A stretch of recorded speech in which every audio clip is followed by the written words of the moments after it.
Magandang umaga, nagbabalik ang PTV Newsbreak. Magpapatupad ang Department of Education ng drug testing sa mga guro, mga estudyante at mga personnel sa taong ito. Ayon kay Education Undersecretary Tonisito Umali, gagawin ng random testing sa mga estudyante sa elementarya at high school habang mandatory drug testing naman sa mga guro at mga DepEd personnel. Ang programang ito ay bahagi ng pagsuporta ng DepEd sa kampanya ng Administrasyong Duterte laban sa iligal na droga.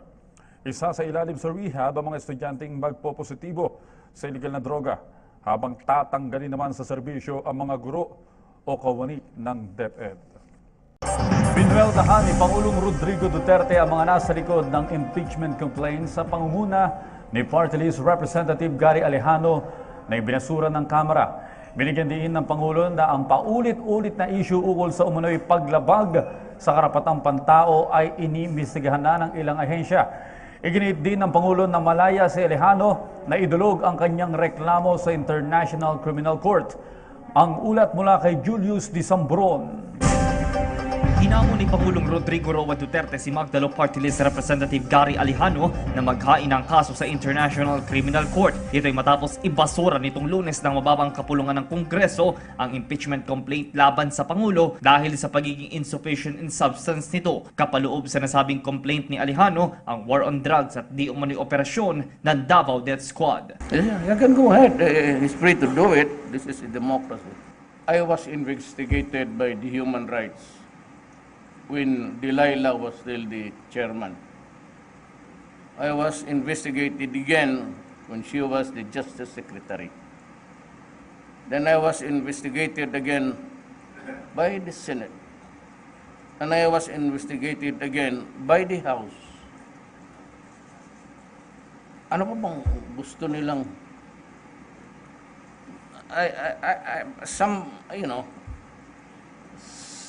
some guys are being taken for a ride 1,000 times over. Idiniin din ni Chief Presidential Legal Counsel Secretary Salvador Panelo na ang impeachment complaint na ito ay pawang nagdalaman lamang ng mga hearsay allegations. So I advised Mr. Alejano to just plant trees in the provinces to protect the environment instead of creating a forest of lies against the president. He will not succeed. Although the intention really is to get a 3-minute fame.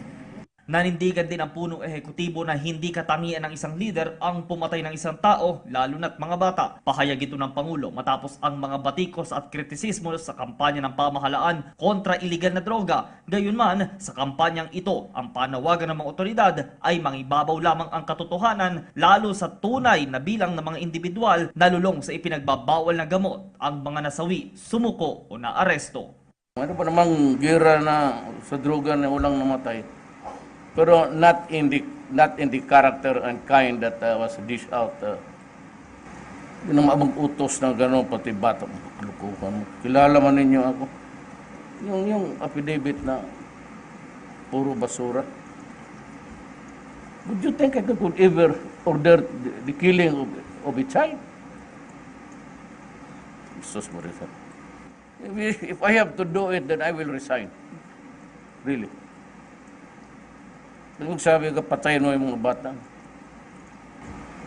Anong klaseng presidente ka kung gano'n? Bilang chairman ng ASEAN 2017, isa sa mga isinulong ni Pangulong Duterte ang commitment for a drug-free ASEAN region na siyang makakapagpreserba sa kinabukasan ng mga kabataan. Assistant Secretary Epimaco Densing III, bumaba ng 2% ang mga namamatay sa Oplan Tokhang Part 2 kumpara sa 5 ito sa mga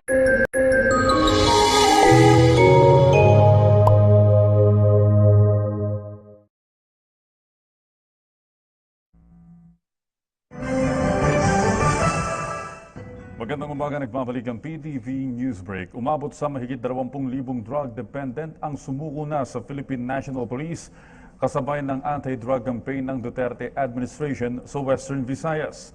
Ayon sa PNP Region 6 Office, mula nang ilunsad ang Operation Double Barrel noong July 2016 ay umabot na sa 1,604. Ang drug pushers ang kusang loob na nagtungo sa kanilang tanggapan. Narecover din ng PNP ang may 3,000 A social weather station survey conducted last March showed majority or 53% of the respondents have confidence in President Duterte to fulfill his promises. His trust level is the highest compared to the past two administrations on the perception that the campaign platform will be delivered to institute change. Former President Gloria Macapagal Arroyo garnered 19% in September 2001, while former President Benigno Aquino had 44% in September 2010. President Duterte's pledge to eradicate the illegal drugs trade made him win the elections last May with more than 16 million votes. Presidential spokesperson Ernesto Abella said that while the Duterte administration maintains its focus in getting rid of crime and corruption, it also aims to make growth robust and sustainable, and for it to be equitable and exclusive. Magandang umaga, nagbabalik ang PTV Newsbreak. Umabot sa mahigit 20,000 drug dependent ang sumuko na sa Philippine National Police kasabay ng anti-drug campaign ng Duterte administration sa Western Visayas. Ayon sa PNP Region 6 Office, mula nang ilunsad ang Operation Double Barrel noong July 2016 ay umabot na sa 1,604 ang drug pushers ang kusang loob na nagtungo sa kanilang tanggapan. Narecover din ng PNP ang may 3,000 gramo ng shabu at 20 kilo ng marijuana na kapag naibenta ay aabot sa 20 milyong piso ang halaga. Nakapatay din ang pulisya ng 27 drug suspect habang isang pulis naman ang napatay at 3 ang sugatan sa mga serye ng anti-drug operations ng PNP sa Western Visayas. Ibinida rin ng PNP Region 6 Office na bumaba ang antas ng kriminalidad sa kanilang rehiyon mula ng ilunsad ang Oplan-Tokhang. Naaresto ng mga otoridad ang isang pulis sa isinagawang surveillance operation sa barangay Bagong Bayan, Teresa Rizal kagabi. Kinilalang suspect na si PO1 Fernan Manimbo E. Valdez, 33 taong gulang, tubong Nueva Ecija. Ayon sa Rizal PNP, nahuli sa akto na magdi-deliver di umano ng shabu ang suspect sa isang lalaking kinilalang si Jojo Paniel Carissa sa 1 subdivision sa Teresa Rizal. Nakatakas naman sakay ng puting kotse ang katransaksyon nito. Nakuha kay Valdez ang 20 sachet ng hinihinalang shabu. Kasi itong mga HBT natin, mga high value targets, araw-araw natin po silang sinusubaybayan. It so happen na matagal na namin silang minamanmanan at ito nga nagkataon na itong si P1 Manimbo ang ating nahuli. Si Valdez ay kasalukuyang miyembro ng Drug Enforcement Team sa Teresa Municipal Police Station. Sa ngayon ay nakakulong na sa Teresa Police Station si Valdez na posibleng maharap sa kasong sibil at paglabag sa Dangerous Drugs Act of 2002. Bernard Dadis, UNTV News and Rescue, Philippines.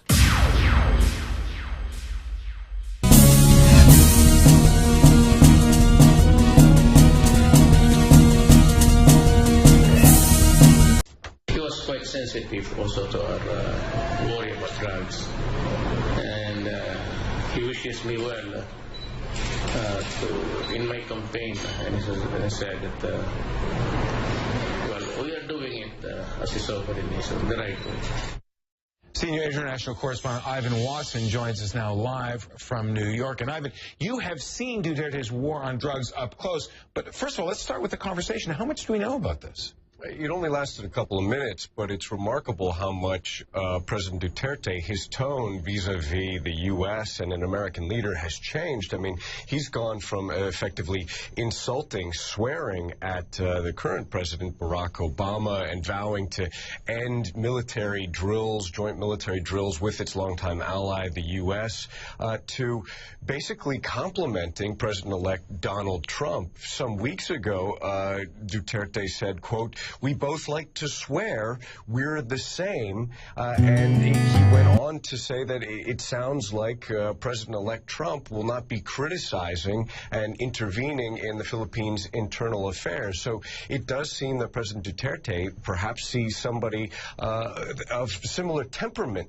to him, and it's worth noting that even before the election took place here in the U.S., that President Duterte had appointed Donald Trump's business partner in the Philippines to be a special trade envoy to the U.S. John? Well, none of that sounds particularly objectionable unless you think about why relations between the U.S. and the Philippines took a hit, and it's because of the war on drugs, something you've seen. How unsavory is it, and how unsavory is Duterte's reputation even from the years before he was president? Well, let's put it this way. First of all, he does enjoy a great deal of popular support within the Philippines. Poll after poll, a great big majority of people surveyed like and trust Rodrigo Duterte.